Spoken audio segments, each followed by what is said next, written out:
So, good afternoon. Welcome everybody to this third seminar that is aimed at discussing trends and research directions on advanced cyber physical systems. So the topic for this third session is about cyber physical system contributions to green and comfortable buildings. And the presenter is Danielle Aelenei.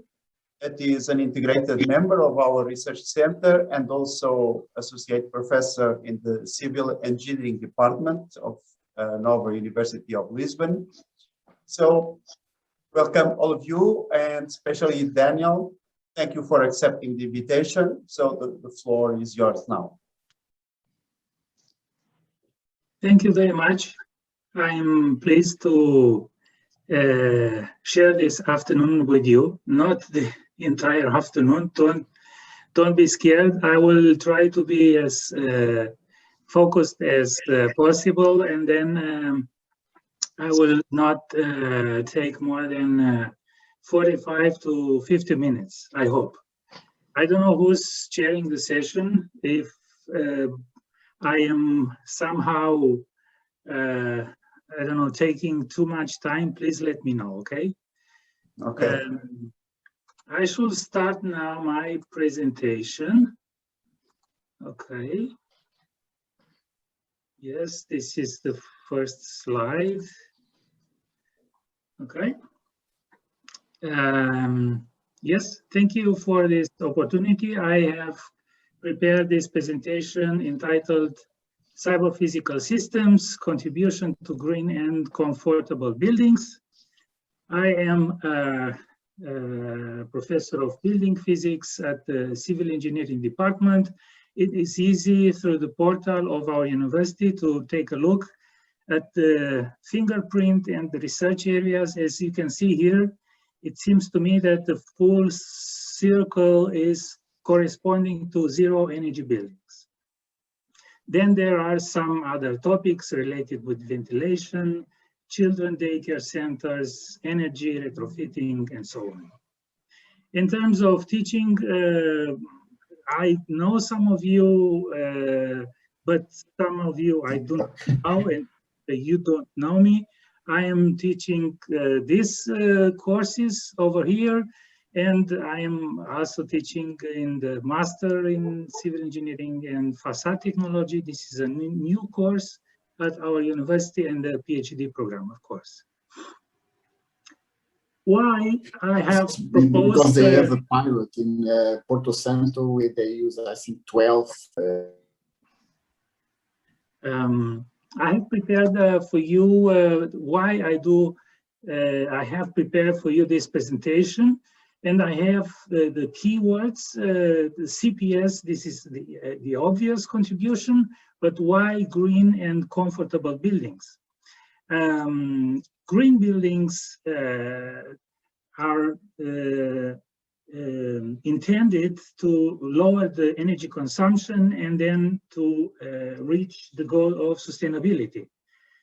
When we speak about the comfort in buildings, I will give you later some examples, but some of the topics quite often spoken nowadays are related with energy poverty and health conditions.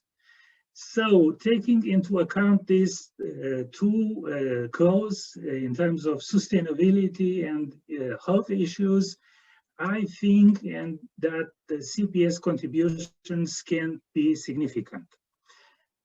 I am sharing now with you, I don't know if you're familiar with this, but I came across this information last week.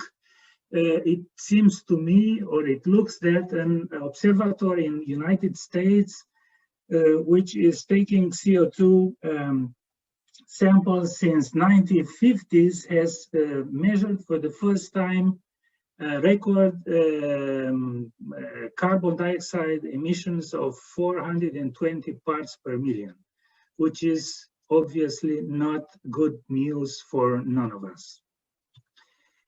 Then another curiosity I came across today, it seems to me that There is this Swedish scientist by the name Svante Arrhenius, is somehow considered the father of the climate change because he published a paper back in 1896 where he related the atmospheric carbon dioxide with the ground temperatures. Nobody knew at this time that this is actually going to happen later on. And I think this is something also interesting to share with you. And also the fact that it appears that the Greta Thunberg, who everybody knows, is her great, I mean, they are related somehow. Okay, let's talk about buildings. I think before approaching the topic of green and comfortable buildings, it is required, or there are required a few considerations about the buildings. So we can look upon the buildings as a box, as a closed box. Of course, some of my colleagues would probably not be happy with this simple, illustration, but it is probably one easy way to look at the buildings. And the buildings have a building envelope, which is actually separating the indoors from outdoors and relates to design, construction of the exterior. And actually, it depends on the envelope if the climate is appropriate, structurally sound, and aesthetically pleasing. Then we can put inside the box the building systems, namely heating, cooling, ventilating equipment, plumbing, electrical systems, and the list can go on and on. And then we can continue on adding other systems. I can call at this time occupants or occupants' behavior systems. Of course, you might not be happy, but in terms of some of the building features, we can entitle them occupants, and then we have food storage, cooking, and so on. Then I would like to share with you an interesting slide which shows us what happened in terms of evolution of regulation, at least in terms of energy behavior of buildings at the European level and national level. And we can go back 20 years to actually notice when this the European regulations started to be changed. And we have here in different measures, if I may say so, which were implemented in this building regulation at European level entitled EPBD, which is the European Performance of Building Directive. Of course, this has the objective to promote improvement of energy performance of buildings. Now we are in 2021, and as you can see here, this started with some small changes, with the idea of implementing the nearly zero energy buildings. And in 2020, all buildings, I will show you, probably you are not able to see, sorry, laser pointer, right. This is the best way to show. And in 2020, all buildings should have been built based on this new approach. Well, what exactly does it mean? Looking back at the buildings as a box, this EPBD regulation started by asking member states to increase the energy efficiency of buildings by implementing, efficiency measures. The most known technique to deal with this is related with the thermal insulation. So the buildings have thermal insulation to help them deal, with the climate requirements. Then the second step towards this implementation of this goal of nearly zero energy buildings is related with the renewable feed. So the buildings, after implementing the passive design building measures, may have renewable energy systems. And with the passive and renewable energy systems, the buildings may reach this ultimate goal, which is nearly zero energy buildings. Okay, but this was a goal in 2020, but I, as a researcher, have started following this topic back in 2013. In 2013, I have the privilege to participate in the IEA task entitled Net Zero Energy Solar Buildings. You can see here a snapshot of a photo took back then, and I would like to share with you also a database we built up back in 2013, which is still available. So you can look up for this database on the internet, where you will find more than 130 buildings, high performance buildings. One of the outputs of this collaborative work within IEA was this publication I'm sharing here with you. You can find this book at the library of our faculty. Within this book, we had the opportunity to analyze deep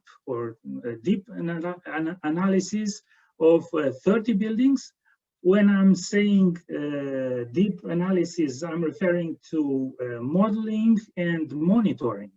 And one interesting feature is related with this figure on the right-hand side, where you can see the difference between the performance at the design stage and the performance at the monitoring stage. In yellow, we have the monitoring performance. And as you can see here, most of the buildings are not performing so well in the monitoring stage, okay?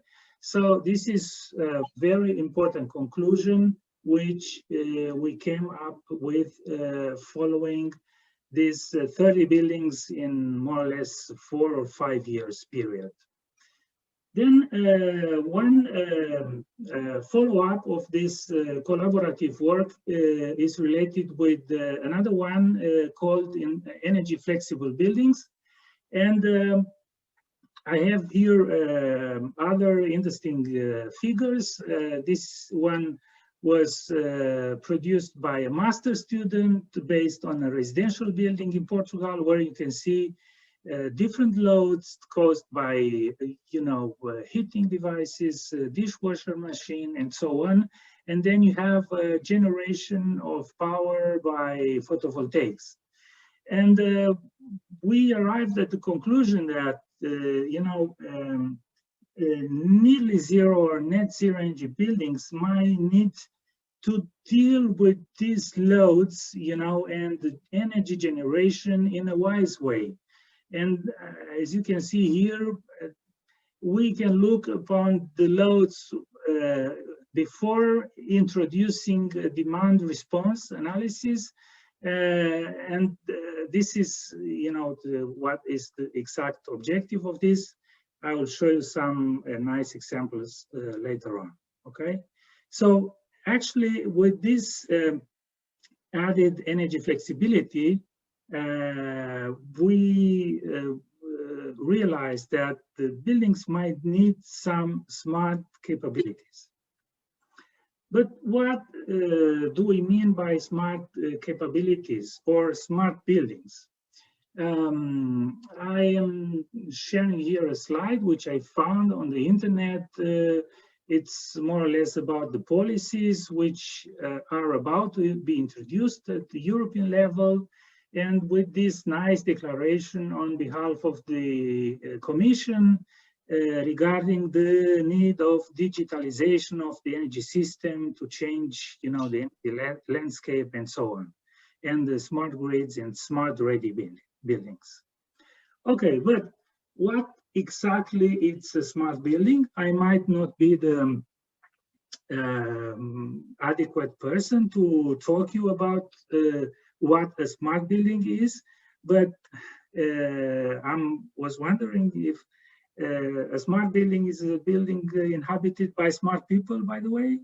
Probably not. Let's see what is out there when we look upon a smart building. So what is the objective of the smart systems? To provide information on consumers, on operational energy, for instance, or adjust the needs of the users, exactly as what we saw in the slides before. And now we have this challenge related with electrical vehicle charging. So the European Commission took one step more, which I did not show you in the, in the history before, because this is a kind of a new challenge to be implemented in the years to follow. It is related with this smartness indicator or smart readiness indicator. So the European Commission now is studying this, feature to realize how smart ready the current building stock is at the European level. This is the main objective of this smart readiness indicator. And the philosophy behind this smart readiness indicator is shown here in this slide. You can actually, based on this methodology, classify any kind of building based on this SRI index or indicator. And here you or we have to deal basically with the three levels.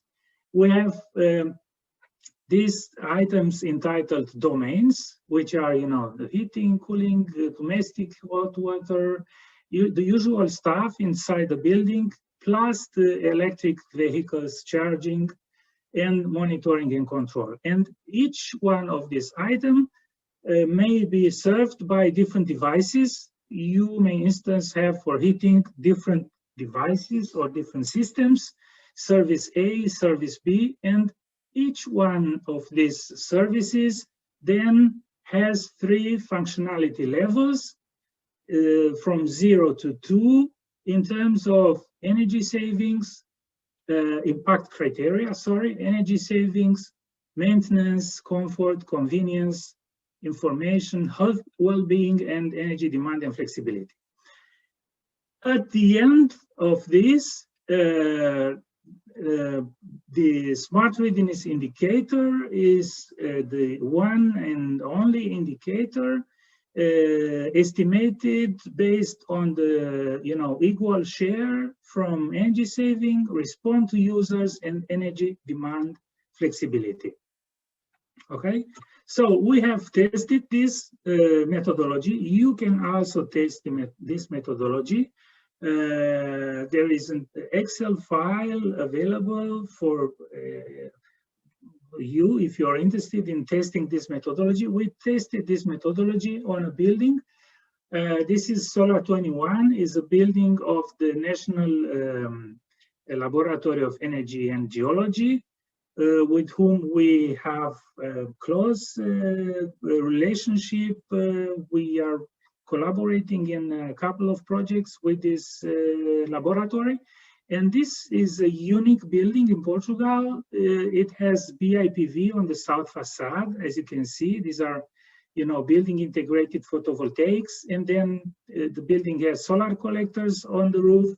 It has PV roof on the, parking area. And it has some interesting features in terms of cooling. As you can see, the building has ground cooling through buried pipes.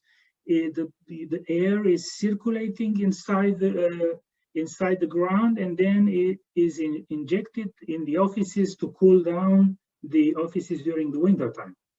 And this methodology tested on this building shows that the SRI is about 37%.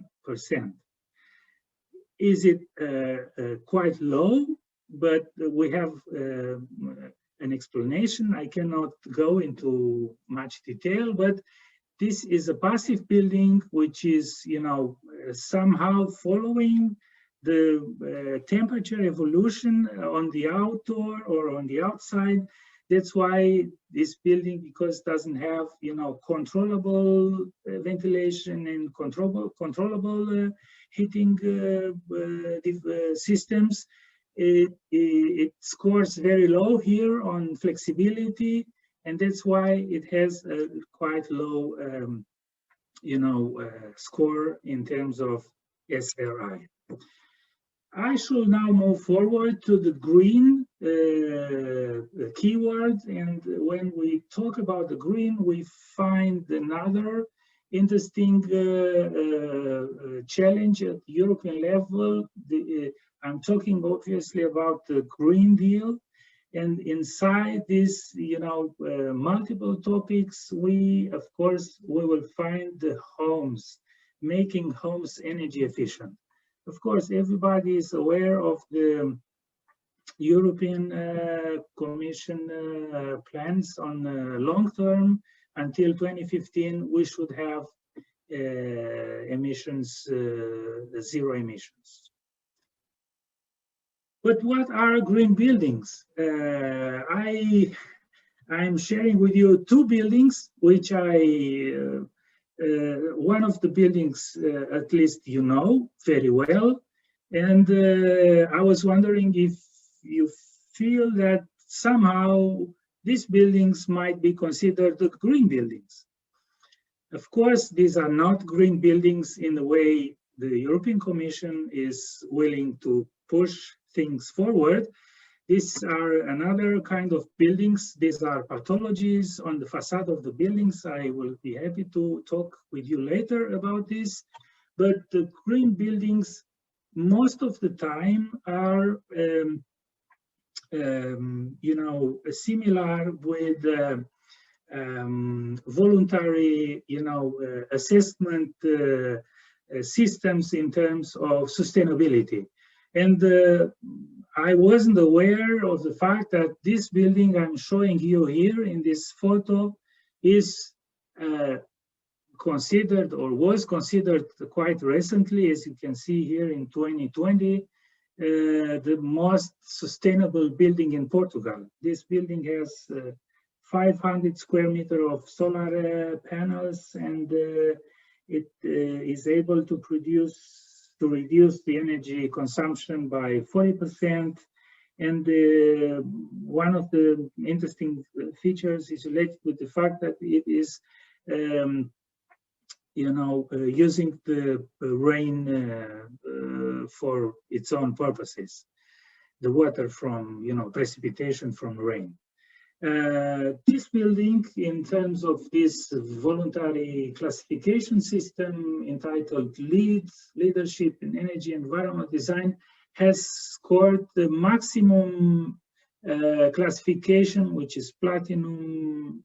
In terms of this building, it is 89 points.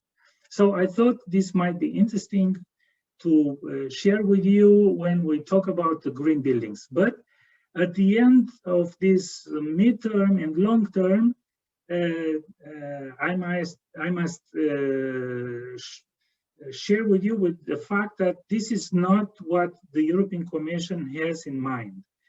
In 2015, to implement this LEED system, or Lidera, which is the Portuguese system, as the top classification for all buildings in Portugal. This is not the idea. But for the time being, this is something which might come across upon.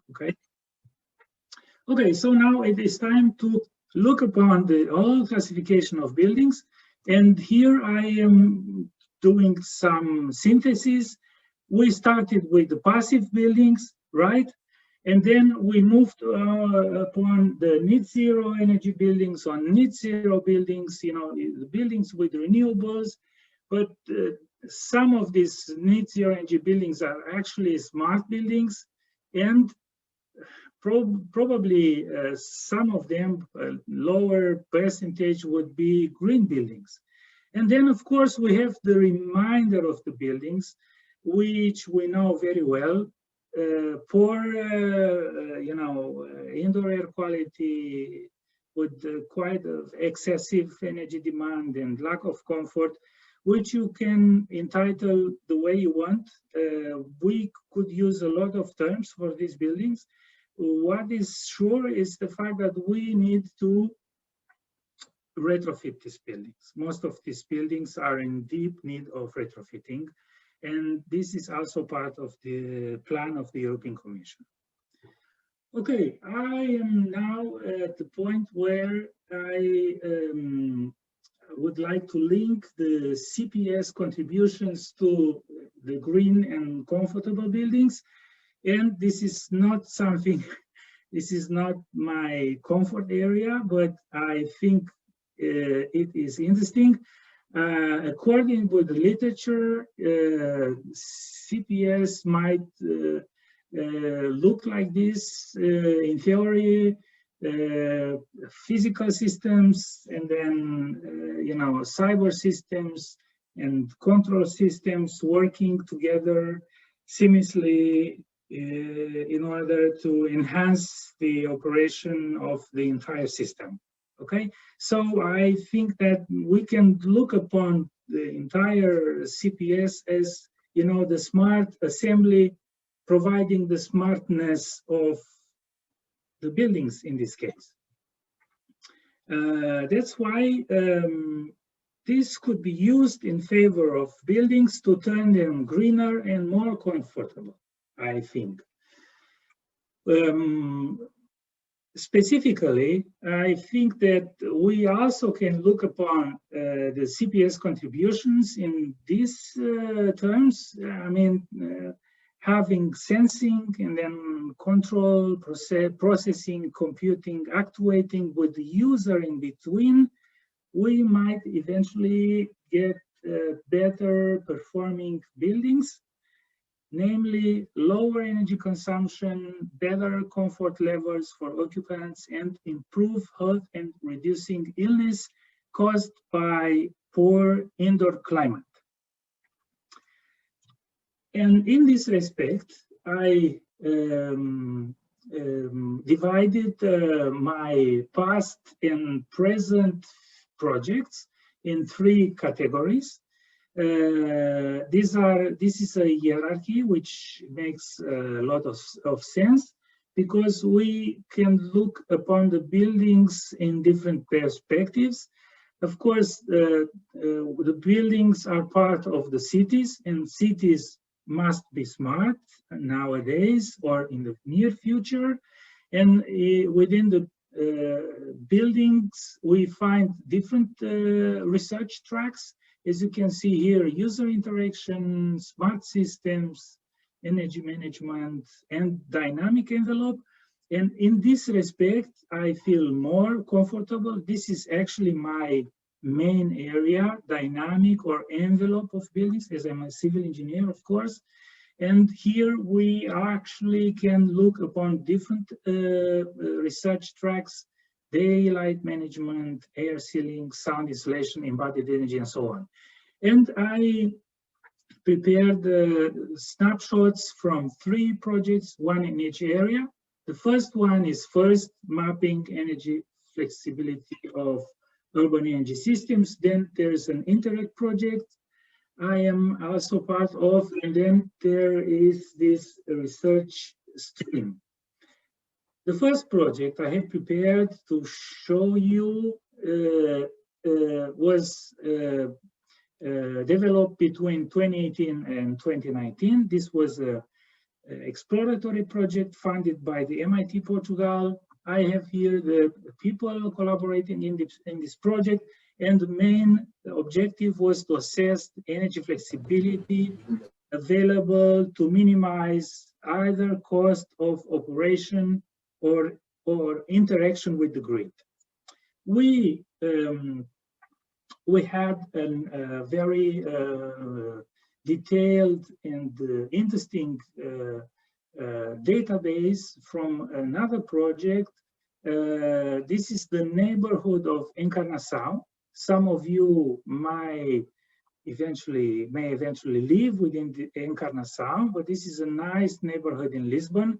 It's made up of detached houses mostly. You don't find here, you know, high-rise buildings or with apartment buildings. And this has like 617 detached houses. And we have detailed information about energy performance of these houses, geometry of these houses, building construction details, number of occupants, and so on. This is actually a very, very valuable database. And we were able to then provide within this database our input in terms of energy flexibility. I assume that the last presentation in this cycle of presentations by our colleague Rui Lopes will be more detailed on this issue, because I think I saw his name. But I can show you that you can actually look upon this. You can visit our website and find interesting features about the advantages of, you know, having the buildings working as a single buildings, or having the buildings working as community buildings, sharing the energy they might generate at the individual level with the community.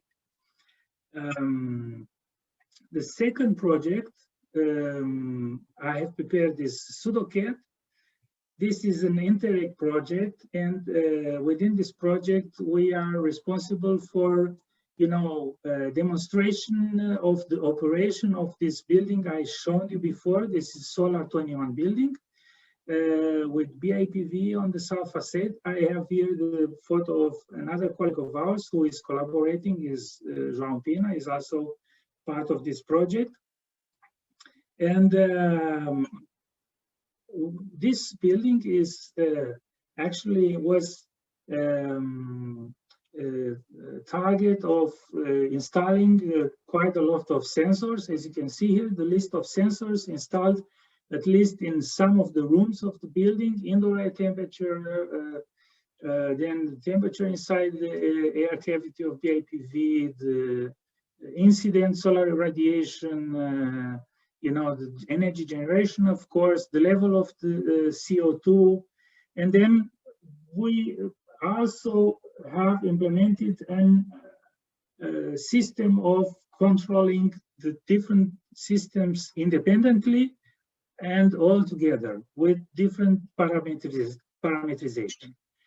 And I can show you here a slide with an animation of management system provided by Schneider. We have full access to this management system.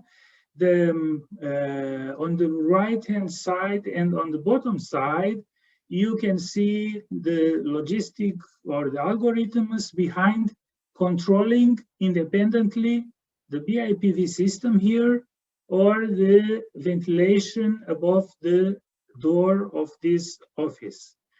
One of the, I did not comment before, but I can comment on later. We have full control, and we can actually control independently the systems, but we didn't manage to control the systems all together in a, you know, with a specific objective, which is, you know, energy efficiency or thermal comfort.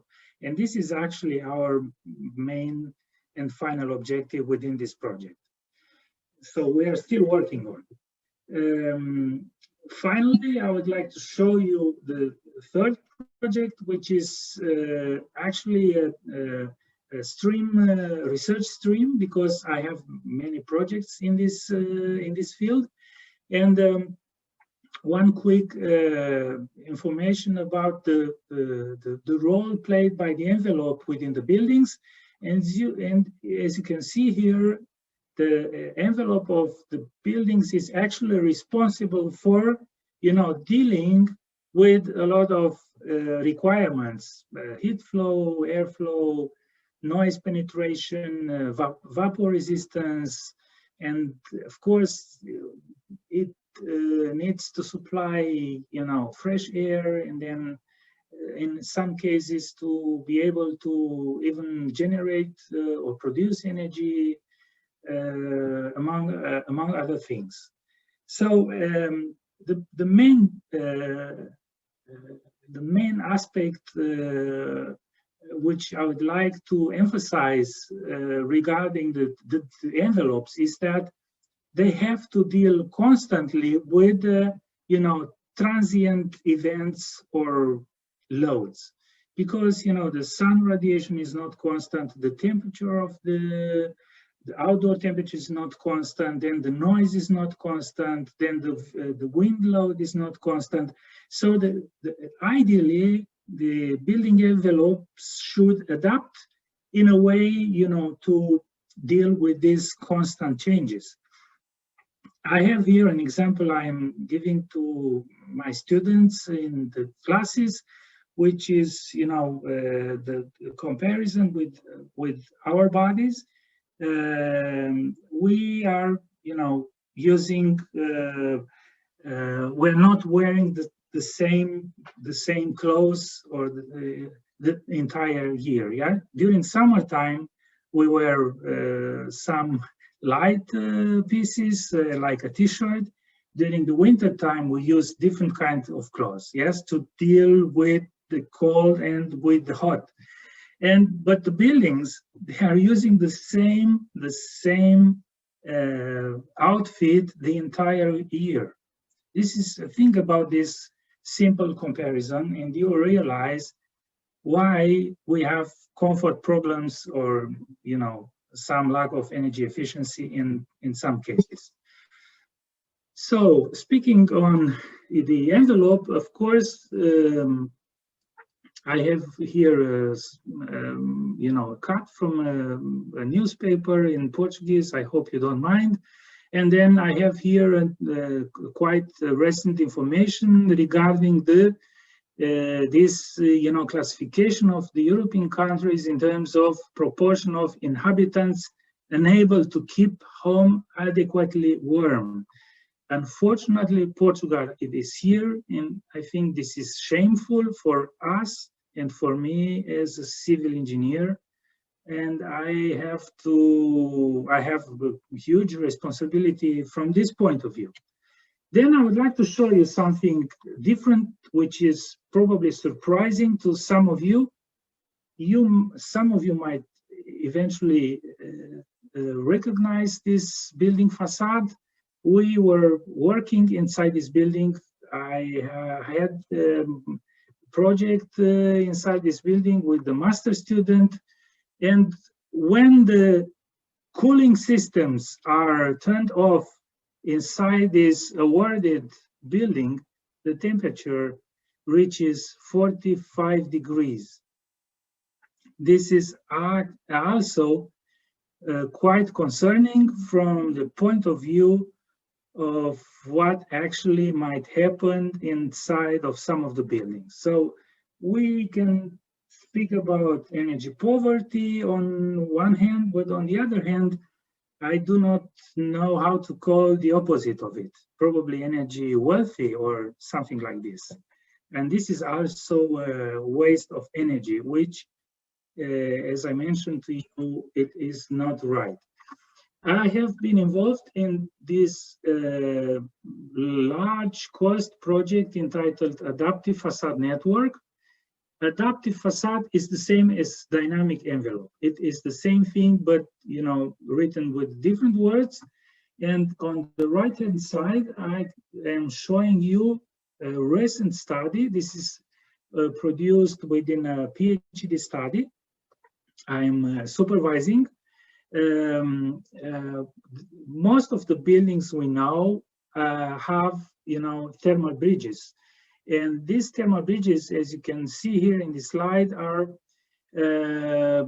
responsible for a lot of heat losses. This is actually the building structure, the concrete structure, the pillars of the building. And this area here doesn't have thermal insulation, unfortunately. The buildings need to be retrofitted with thermal insulation. And this study is actually willing to, instead of installing thermal insulation, installing something which looks like a BAPV, but it doesn't have photovoltaics. It's just like a trombe wall. This is the title for a simple glazing surface, which allows the building to gain heat from solar radiation and provides at the same time, here in an area where the heat losses are very low. And this actually, this area over here might be ventilated or not. And in the perspective of asking or providing contributions from CPS, I think this could be a valuable contribution in terms of controlling the areas and the rate of ventilation at the level of this new kind of facade buildings. This is also listed here among other possible research contributions. What algorithms should be used to deal with this? Should be this part of the building management system or not? This is something new. I'm not familiar with this, but I found this listed quite a lot, this artificial intelligence topic next to the buildings. And then what kind of sensors and resolution should the sensor have? And then the kind of, the shading devices, which might be also controllable, and the ventilation openings and so on. Of course, I have here 3 nice facades for you. This is a facade which is not nice at all. This is a building, a perfect example of an adaptive building because the shading with the PVs is actually adapting in function of the solar position. And this is something mostly from the green architectural point of view. I can give you details later on each of these cases. I will now end. I think I have 2 more slides here. What do I have here? Right, I think other CPS contributions might be given in this specific area, which is improve health by reducing illness caused by poor indoor climate. I have been involved in 2 major FCT projects in 10 years ago or 7 years ago. We started with this NVIR, and then we moved on to Algeria. Both projects are sharing the same methodology, which is studying the physical characteristics inside kindergartens or children daycare centers and inside in elderly care centers, and then try to establish a relationship between the building physics and the respiratory health of the inhabitants, namely children or elderly. We analyzed dozens of buildings in Lisbon and Porto. I am familiar with many buildings where you have your children or your, I don't know, senior family members. And I saw a lot of crazy stuff, if I'm allowed to speak in these terms. And one interesting characteristic is related with the lack of ventilation of these spaces. when we speak about ventilation, we are not referring to, local ventilators. We are referring to, the ability of the indoors to renew the air based on the intake of air from the outdoors, which is assumed to be fresh air. The main idea behind ventilation is to renew the air, which is somehow, contaminated with the fresh air with the intake from air from the outdoors. This is the third project I have here. We proposed this project at this last FCT call, and there is a member participating in this, which is João Oliveira, is a colleague of ours, is also a member of this proposal. We are moving towards, this is also related with the children daycare centers, but now we have COVID here included in this new project. And these are the results we produced within these projects. I can show you that the air changes per hour. The building codes are pointing minimum values, which are not calculated based on COVID at all. They are calculated based on energy efficiency. The lowest is 0.4 air changes per hour. 1 change per hour means that at the end of 1 hour, the air inside, the volume of the air inside the room is completely changed or replaced by the air intake from the outdoors. So you can imagine 0.4 is less than a half. And within these projects, we were able to measure the fact that most of the buildings are very well behind the building codes.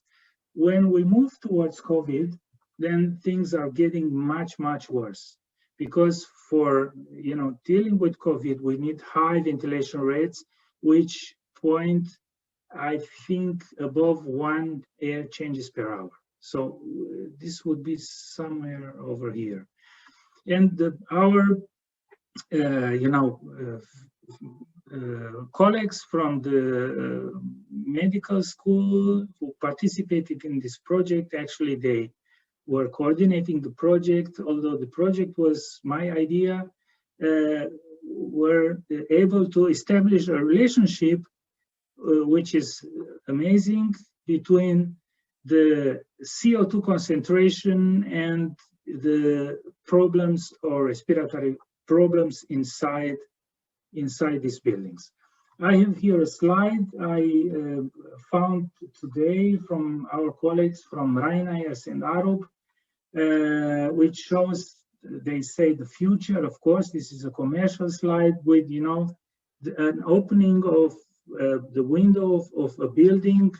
This might be and surely will be a controllable device, which is also an idea which we could explore when we talk about the relation between CPS and green and comfortable buildings.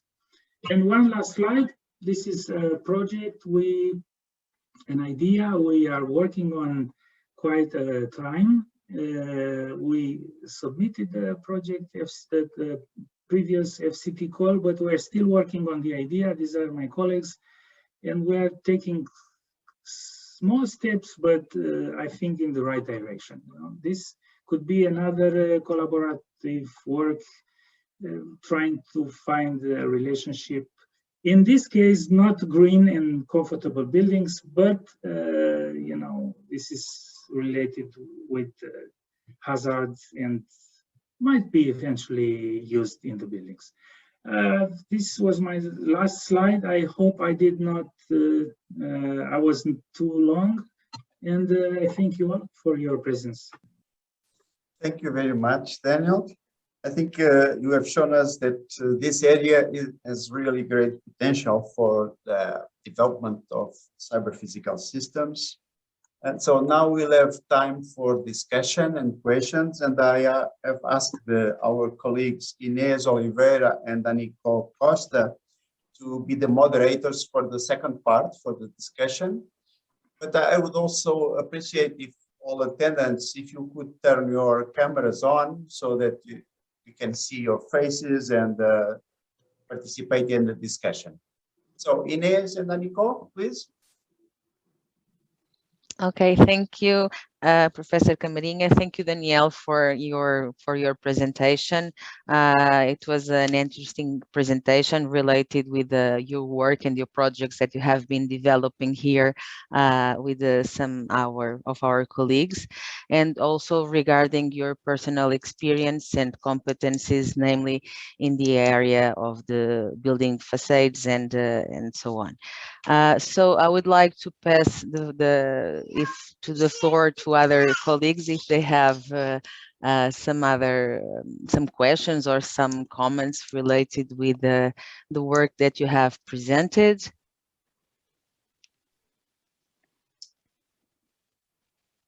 Not yet. So we're still warming up. Okay. No problem. No problem. Okay, Danielle, understand. as I said, I really enjoyed the presentation that you did. We had some comments or some talks before it, and I would like to highlight a point that you mentioned in some of the slides that you passed. That was the fact that people are in the center of the users of the buildings, are always in the center of the needs and the requirements that most of the works are done to. You said in the beginning that you mentioned something like some systems related to with the buildings, that was the building envelope, the building systems, and other systems, where you included the occupants of the buildings as a system. And I took that note because I think it was some kind of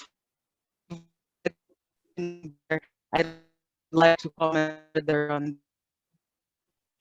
lost people as a system. Yeah, Ines, Yes. I lost it. I lost you a little bit. We lost you a little bit. Okay. I mentioned that like a provocative note, having into consideration that you mentioned people together with other systems. So people being part of a system, was that the main idea there? Yeah, but I think this is a very interesting question, and I will try to answer you in a short fashion. Look, the people, we cannot neglect the people. When we talk about buildings, people are a central part of the buildings. It bothers me a little bit when we have when we have to retrofit buildings which are occupied with people, where the people are working without knowing beforehand what is the opinion of the people regarding the building. This is completely wrong. This shouldn't happen. But when we talk, we can put this aside and talk about your question. The people inside, we do not know, when we deal with the buildings, we should know what are the habits of the people, the user habits.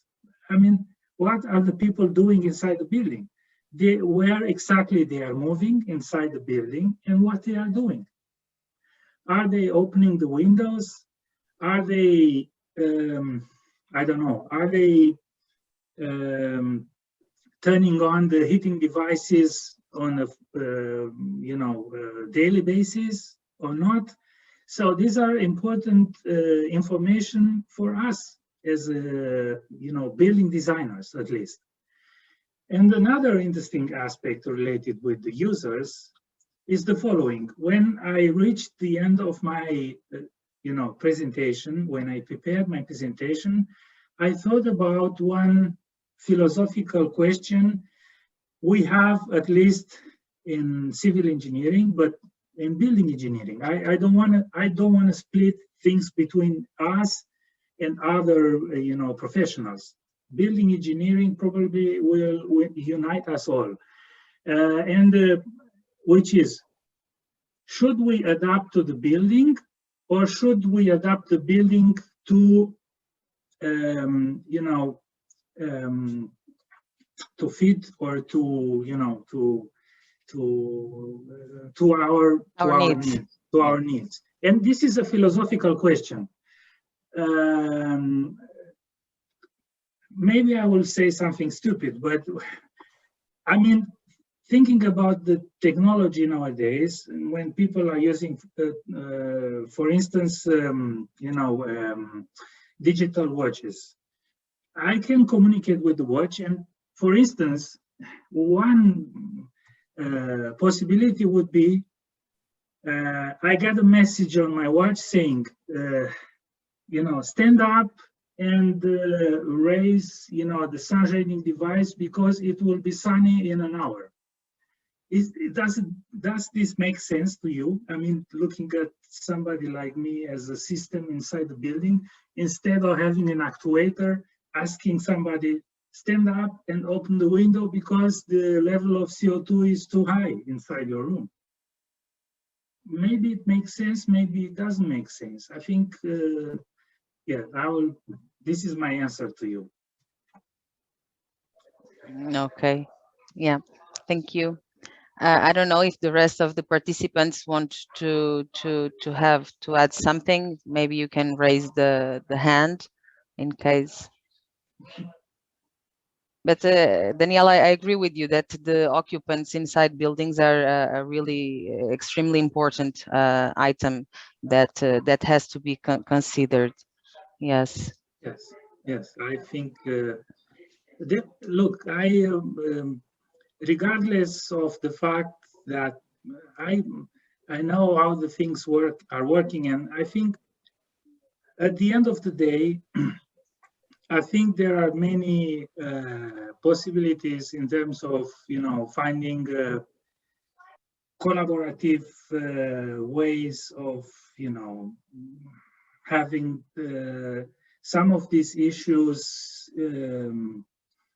solved somehow inside our research center, right? Because I'm concerned with people, of course, as you are, and I'm also concerned with certain aspects inside the buildings. But I think the CPS, look, I didn't know nothing about CPS 1 year or 2 years ago. I didn't know nothing. And most of my colleagues working in civil engineering are not aware of the advantages of CPS. And I'm not saying this just by saying it. I think that this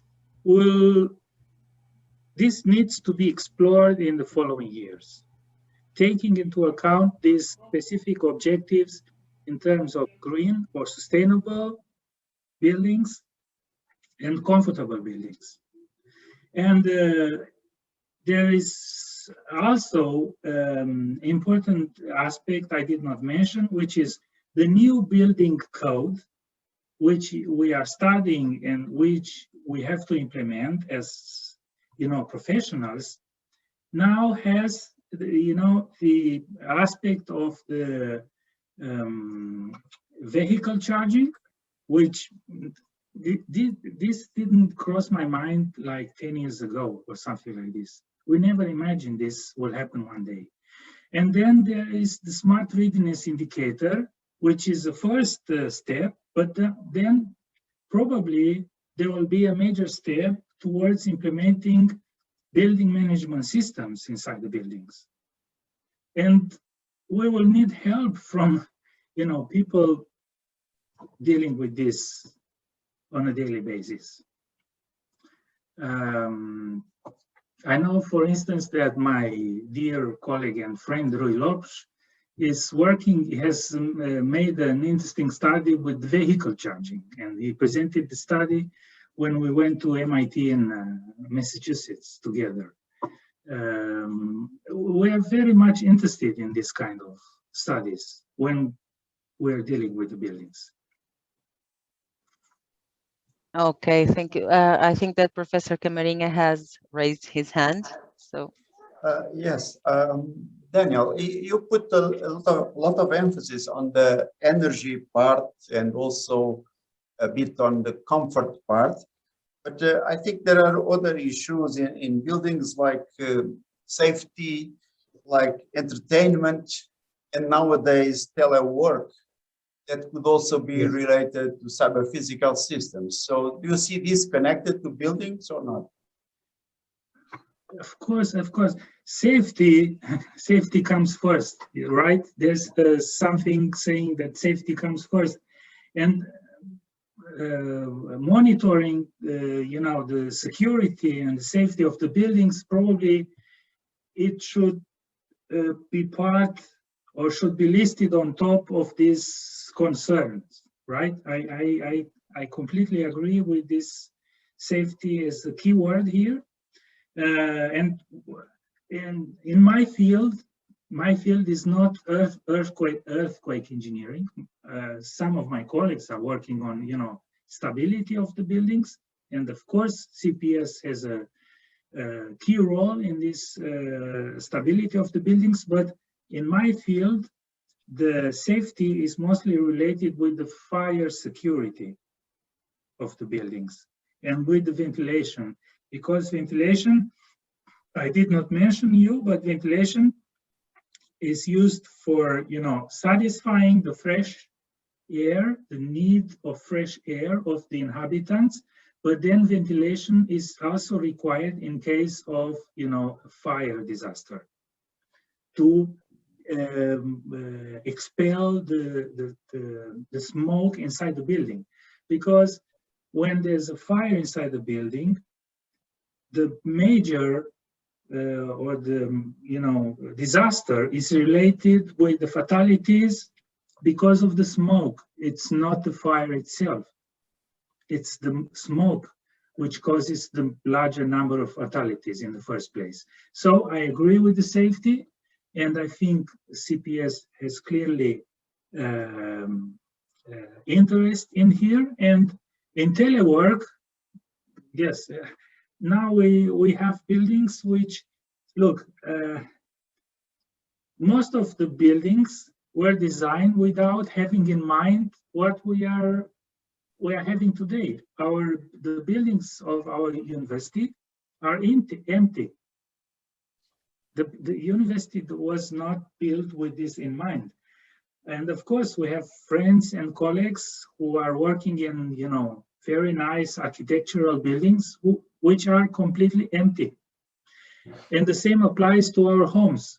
We need to adapt our homes to deal with this, sudden increase of requirements in terms of comfort, energy, internet access, and everything. Yes, I agree. Okay. Thank you. There is another person that, sorry for I cannot identify the name, but with the. It's Fabio. Okay, Fabio, can you? So my question is about the security. How my building is secure, if my windows can be unlocked automatically by a cyber physical system, for instance, the ground floors. What has been done to prevent the unintended access to the rooms? Okay, thank you for a question. If I understand correctly, you are talking about the thief protection.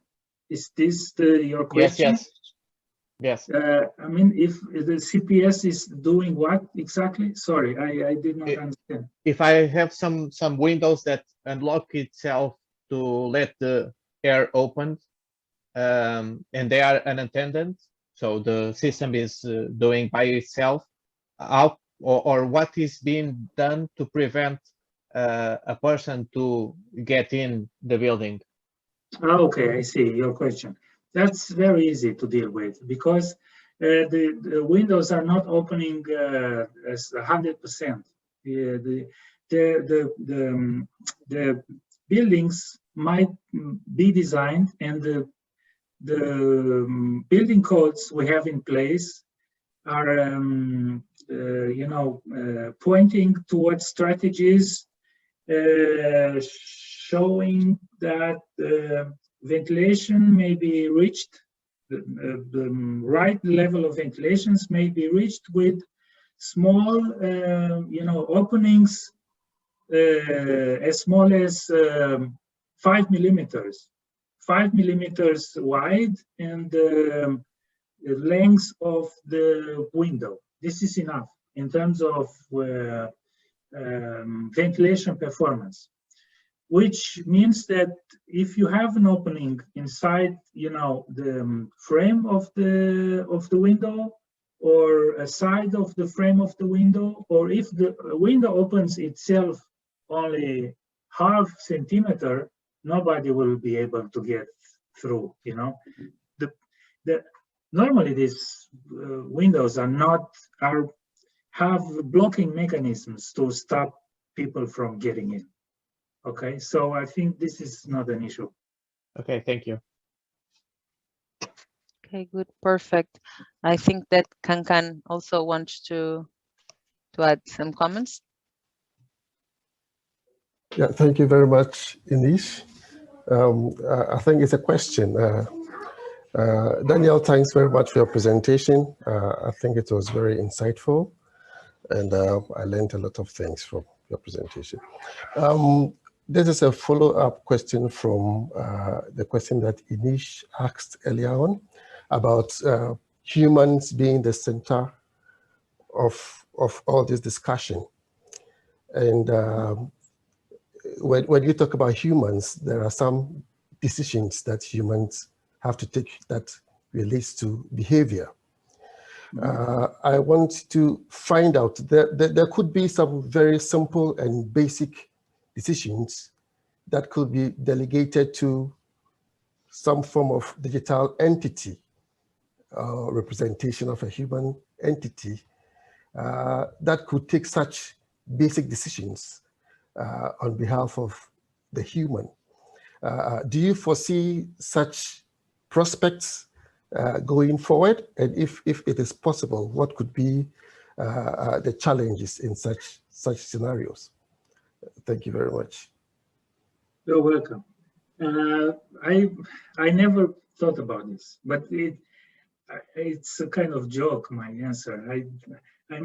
You're talking about entities. When I hear about entities, I'm getting scared. There are a lot of entities. I really don't know how to reply to this. I think it's too. I never thought about this. Entities. You're talking about some kind of artificial intelligence, right? Sort of like digital twins, or some, yeah, sort of, yeah. Yeah. I don't know. I really don't know. Sorry, but it is too far. I'm perhaps somebody else should answer. I think people who are, here with us might eventually have an answer in this respect. Okay, does anyone want to comment on this? Yes, Shabnam, sorry. Yeah, Shabnam, I was just asking related to the previous question of Kankan, but yes, okay, Shabnam, please. Hello, and thank you for a nice presentation. Actually, regarding the security that one of the colleagues asked, I was wondering at the moment, as we talk about the smartphones nowadays, and it's not very strange. What do you think about using the sensors that detect the movements, that's a strange movement from outside?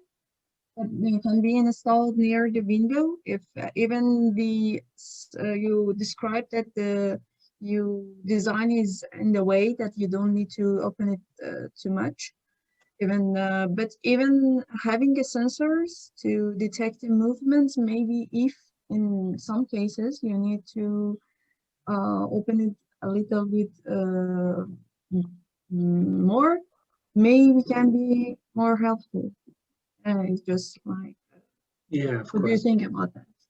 Yeah, I think everything is possible, Shabnam. Everything is possible. I don't see why not. I don't see why not. I think so. Definitely. And sorry, maybe you described, but I didn't get it during your presentation. Is it any a special application that you can measure in real time the efficiency of the energy? Is it something that is designed? Yeah, that's an interesting question. Real-time aspects of, real-time. When we talk about real-time, we can think about the physics. Actually, in real-time, depending on the time interval, right? To make energy, you need always an interval to deal with the energy. Instantly, you're getting nothing. That's but energy efficiency. What is energy efficiency? The easiest way to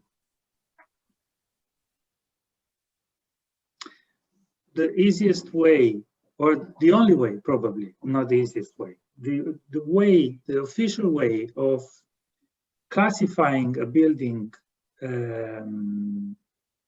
from energy efficiency point of view is to apply methodology, which is a simplified methodology, which deals with the quality of the envelope. I mean, if the envelope of the building, I mean, the walls and the roofs and everything are thick enough, or if they have thermal insulation, if the glazing is good enough, if the ventilation is good enough, and if the appliances and the heating and the cooling systems are high energy efficient, then you will get a certificate, I mean, a classification, letting you know that your building is one of the best buildings in the class.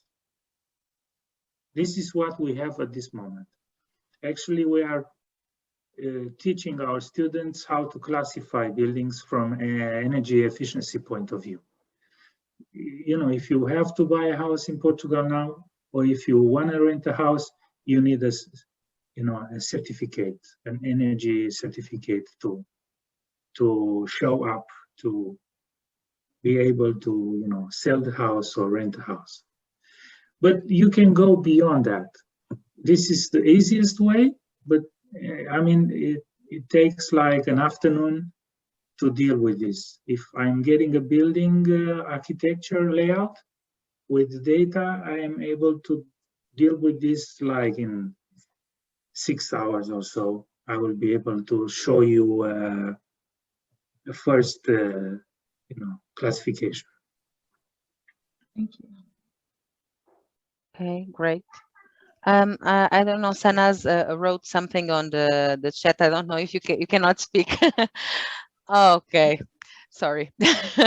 Should we look here on the? Yes, she wrote that how can we have a smart green building and at the same time design it in a way that could be considered as a home?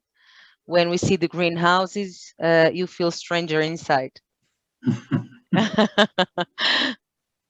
Yeah, the two pictures I showed you were not green buildings. If you are referring to those two green facades, that is not a green building. How can we have a smart green building and at the same time design it in a way it could be considered at home? I'm not sure exactly what do you mean by that. Sorry, I cannot talk very well. I just pick my teeth out. Okay. Don't worry. My question is, when we are seeing these buildings, mostly it's glassy based, very ugly. Okay, when you are going inside full of a lot of cyber physical systems, sensors, and others, you feel uncomfortable. It's not very user friendly. Okay. Yeah, I see. When you are inside, and based on your nostalgia and feeling that you have from home, you don't find this building very user friendly. So what would be the solution? Because I we, understand. for example, when we are going for a project or a Yeah, small yeah. family for the elderly people, we think how make them feel in home. Because, for example, in dementia, if you put a person in the place that they know it and they feel comfortable, the process of the dementia is reducing, is slowing down. So this is important that you feel home.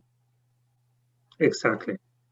Thank you, Ines. Yeah, I understand that. Now I understand your question. Yeah, that's a difficult question. It's a really difficult.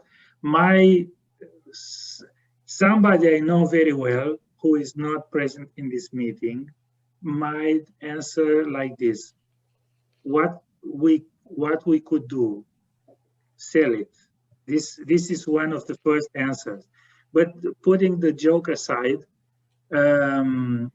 yeah, I think the the smartness and the technological advances should work in to make us happy, to assist us in our in pursuing the goal, which is improving our comfort and wealth. If this is the opposite, then we should that things are not working. This is actually you are completely right. And people with dementia, we had to deal with this inside elderly care centers, and it's really difficult. Is always somebody else who needs to take responsibility when you are dealing with these people, because they are not legally responsible. It's really difficult. We are stepping into a sensitive field here.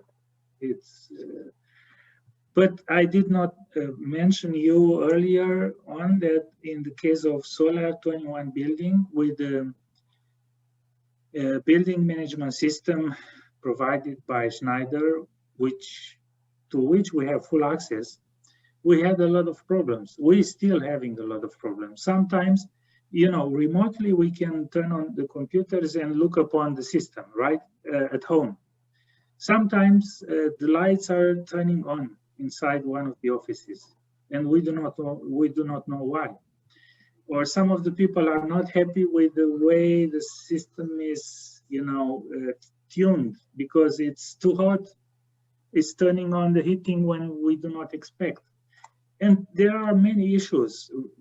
This doesn't mean that this is not meant to,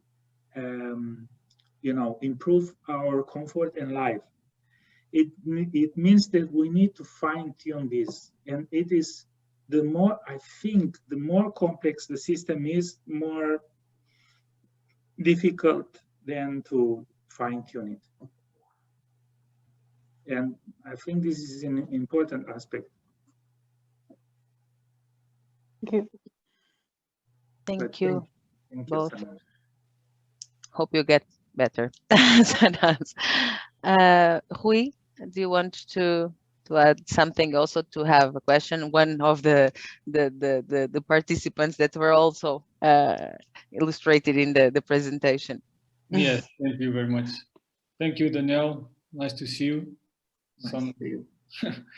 I'd like to have your thoughts on the concrete CO2 emissions, which are huge, as our friend Armin would like to say, and the question about the energy efficiency described on the energy certificates. So, do you think that in some years we will have not only the energy efficiency, but also the CO2 components, or the CO2 contribution or impact of the building, construction, operation, recycling, and so on, or not? Are we going into that direction or not? Because when we are using energy flexibility, for instance, we might have a case where we are spending more energy, so we have less energy efficiency, but we are decreasing CO2 emissions. For instance, we are heating up a building at night, and therefore we are having higher losses. But at night, we might have a scenario with high wind generation availability. Therefore, during this 24-hour period, we are spending less CO2 emissions. Having seen your presentation, I had this thought, okay, but a specific building might be very efficient, but the CO2 related with concrete or other building solutions might be so high that a building, as we find in Norway with wood walls, which is less efficient, would have less CO2 emissions throughout its lifetime. So I'd like to have your opinion on this topic, and thank you. Thank you, Rui, for your question. I will answer very quickly. Yes, we are already dealing with this. It doesn't make any sense for the buildings, and not only the buildings, but we are talking about the buildings, to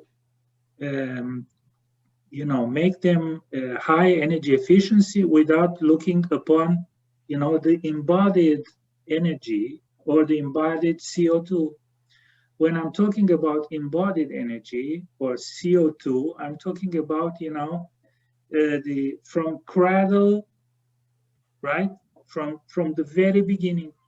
I mean, the concrete you mentioned, the concrete we use is produced with certain ingredients.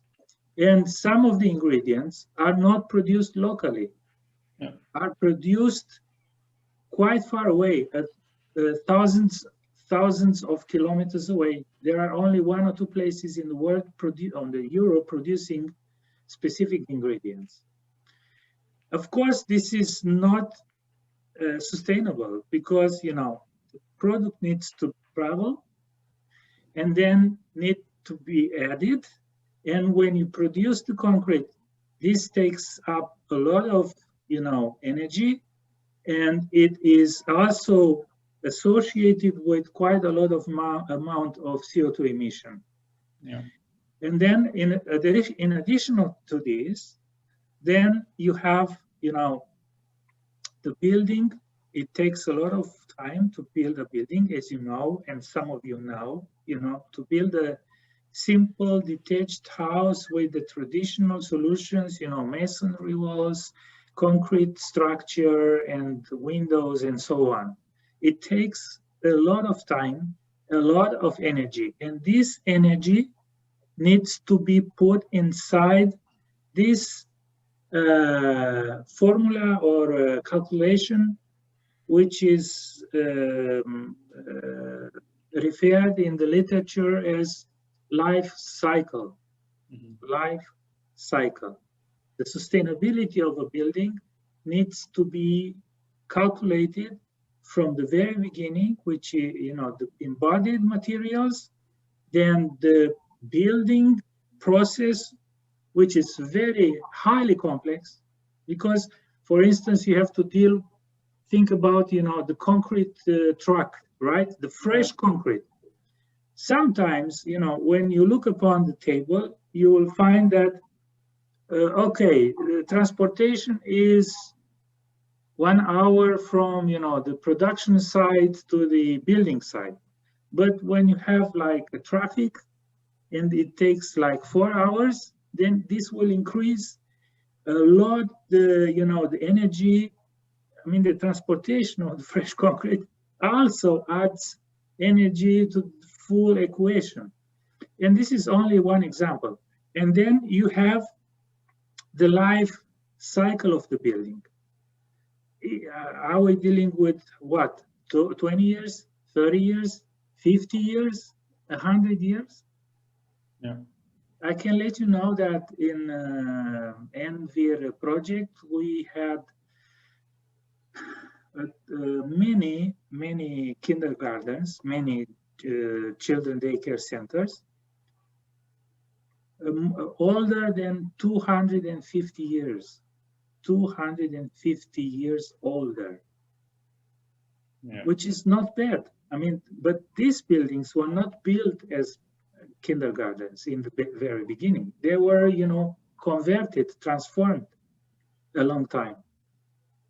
Yeah. So, do you agree that the certificates eventually will have the CO2 impact on not only the energy efficiency? If we are willing to reach, you know, net zero emissions in 2050, and if we are willing to reach 40% CO2 emission reduction in 2030, then we will have to deal with this issue. Because in my opinion, it's a bit unfair when you have a wooden house compared with a concrete-based house, and the concrete-based house is more efficient, but has a lot of CO2 embodied in the building. Exactly. So, Exactly. yeah, thank you, Daniel. We have more people waiting. Thank you very much. Thank you. Okay, very interesting also. We have more people and we are almost in the time limit, so we have to look at quickly. Kankan, do you have any other comment, or you just forgot to lower the hand? Okay, probably it was that. Okay, so but there is another person, Barhoz. I'm sorry if I didn't pronounce it correctly. Yes, that's Beirut. So if So, very no sorry. problem. So if you Yeah, could no problem. quickly put some comments, because we need to sum up and finish. Yes. Okay, thank you. Yes, of course. And at first, I thank you for the presentation. And my question was about this life cycle of the smart building, green building. And we are adding more devices, infrastructures to these buildings. So we are actually producing more CO2 to have these devices. And how much is the ratio of these production of the CO2 to have these devices in our buildings? And how much CO2 are we decreasing by having this building? Are these significant or no? So that's it.